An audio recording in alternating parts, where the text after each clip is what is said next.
RIMS మెడికోలు ఆందోళన బాట పట్టారు. నిన్న అర్ధరాత్రి రిమ్స్ ఆవరణంలో చోటు చేసుకున్న దాడి ఘటనకు నిరసనగా రిమ్స్ ముందు డైరెక్టర్ దిష్టిబొమ్మను దహనం చేశారు. వారు తమ అనుచరులపై దాడికి పాల్పడ్డ అసిస్టెంట్ ప్రొఫెసర్ డాక్టర్ క్రాంతిని టెర్మినేట్ చేయడంతో పాటు ఇక డైరెక్టర్ని కూడా మార్చాలంటూ మెడికోలు డిమాండ్ చేస్తున్నారు.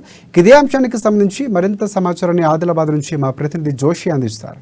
రిమ్స్లో నిన్న అర్ధరాత్రి చోటు చేసుకున్నటువంటి ఒక దాడి ఘటనకు సంబంధించి మెడికోల్ అందరూ కూడా తమ తరగతులను బహిష్కరించి రోడ్డుపైన బైఠాయించి ఆందోళన బాట పట్టినటువంటి దృశ్యాలు మనకు వీడియో జర్నలిస్ట్ గణేష్ చూపిస్తున్నటువంటి పరిస్థితి. కలెక్టరేట్ ఎదుట ఆదిలాబాద్ రిమ్స్కు సంబంధించినటువంటి మెడికోల్ అందరూ కూడా ఆందోళనకు పూనుకున్నటువంటి పరిస్థితి. దీనికి సంబంధించి అసలు నిన్న రాత్రి జరిగినటువంటి ఘటనకు సంబంధించి వాళ్ళందరూ కూడా ఏకైక డిమాండ్ అంటే రిమ్స్ డైరెక్టర్ను మార్చడంతో పాటుగా అసిస్టెంట్ ప్రొఫెసర్ డాక్టర్ క్రాంతిని టెర్మినేట్ చేయాలనేటటువంటి ఏకైక డిమాండ్తో వీళ్ళందరూ కూడా రోడ్డుపైన బైఠాయించి ఆందోళనకు పూనుకున్నటువంటి పరిస్థితి. చేతులు అందరూ కూడా వీళ్ళందరూ ప్లకార్డులు పట్టుకొని ధర్నా చేస్తున్నటువంటి పరిస్థితి. చుట్టుపక్కల కూడా చూడవచ్చు. వాళ్ళందరూ కూడా తరగతులన్నింటినీ బహిష్కరించి ఇక్కడికి రావడం జరిగింది. కలెక్టర్ దీనిపైన స్పందించేంత వరకు తాము తమ ఆందోళన వీడేది లేదనేటటువంటి భీష్మించుకున్నటువంటి పరిస్థితి. వాళ్ళని కొంతమందిని అడిగి తెలుసుకుందాము. అంటే అసలు ఈ యొక్క ఆందోళనకు సంబంధించినటువంటి పరిస్థితులు ఏంటి, దీని అంతటి కారణం ఏంటి అనేటటువంటిది కొంతమంది మెడికోలను అడిగి తెలుసుకునేటటువంటి ప్రయత్నం చేద్దాం. చెప్పండి మిత్రమా, అసలు ఈ యొక్క ఆందోళనకు కారణం ఏంటి, అసలు దీనికి దారితీసినటువంటి పరిస్థితులు ఏంటి, ఈ యొక్క ఆందోళనకు అసలు కారణం ఏంటి? రిమ్స్ డైరెక్టరు పైన మీరు ఆరోపిస్తున్నటువంటి ఏదైతే ఆరోపణ ఉందో ఆయన నిర్లక్ష్యం కారణంగా ఇదంతా జరిగిందని చెప్పి దీని వెనుక ఉన్నటువంటి కథ ఏంటి అసలు? कथा बताना क्या हुआ कि कल शाम को ऐसे हमारे दोस्त थे, वो बाहर खाने को गए, खाने की जाने के बाद फिर से वापस आए, तब कुछ लोग उनका वेट कर रहे थे। ठीक है, वेट कर रहे थे, उसमें से डॉक्टर क्रांति असिस्टेंट प्रोफेसर है जो हमारे जनरल मेडिसिन के, वो भी उनके साथ थे। ऐसा फिर जैसे ही हमारे दोस्त है ये कविराज, डॉक्टर कविराज है, डॉक्टर भरत है, डॉक्टर पसपुलेटी नवीन, वो वापस आए तो उन पे सीधा पूछा, ये कार में थे तो वापस गेट खोलने के बाद इनसे पूछा कि कविराज कौन है तुम में से, तो इन्होंने कहा कि मैं हूँ। तो फिर डायरेक्ट उन्होंने मारना शुरू कर दिया। ठीक है, अब वहाँ पर क्या हुआ कि अगर किसी की जान चली जाती, ये डॉक्टर कविराज है, एक डॉक्टर अभिषेक भी है जिन्होंने कार के बोनेट के आगे सामने आ गए, वो उनकी जान चली जाती तो फिर कौन जिम्मेदार होता उसका? तो हमको चाहिए कि डायरेक्टर सर तो एक तो रिजाइन करे और डॉक्टर क्रांति को सस्पेंड किया जाए। ऐसा చెప్పండి. అంటే నిన్న రాత్రి జరిగినటువంటి దాడికి సంబంధించి దాని వెనుక ఉన్న కారణాలంటే ఎంతమంది మీ పైన దాడి చేయడం జరిగింది, వాళ్ళని మీరు గుర్తిస్తారా? గుర్తిస్తాము. ఒక 5 to 6 మెంబర్స్ మా మీద దాడి చేయడం జరిగింది. దానికి కారణం ఏంటి అంటే ఈవినింగ్ డైరెక్టర్ సార్ తోటి ఇట్లా చెప్పడం జరిగింది, ఈ వార్డ్స్లో ఇట్లా ఉంది పరిస్థితి, మీరు ఏం చేస్తున్నారు అనేసి.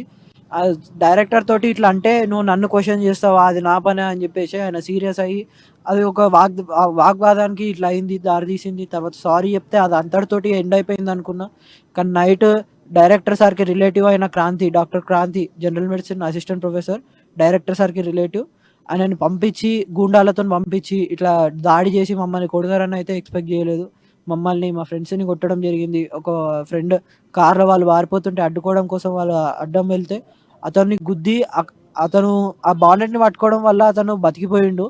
అతని గుద్ది ఒక 100 స్పీడ్లో అలాగే తీసుకెళ్ళిపోయిండ్రు. అతను బానెట్ని పట్టుకొని అట్లనే ఉండి గేట్ క్లోజ్ చేయడం వల్ల అతడు ఆ కార్ ఆ గేట్ గుద్దుకొని ఆగింది. లేకపోతే అతను అట్లే ఎక్కడి వరకు తీసుకుపోలే వాళ్ళో తెలియదు.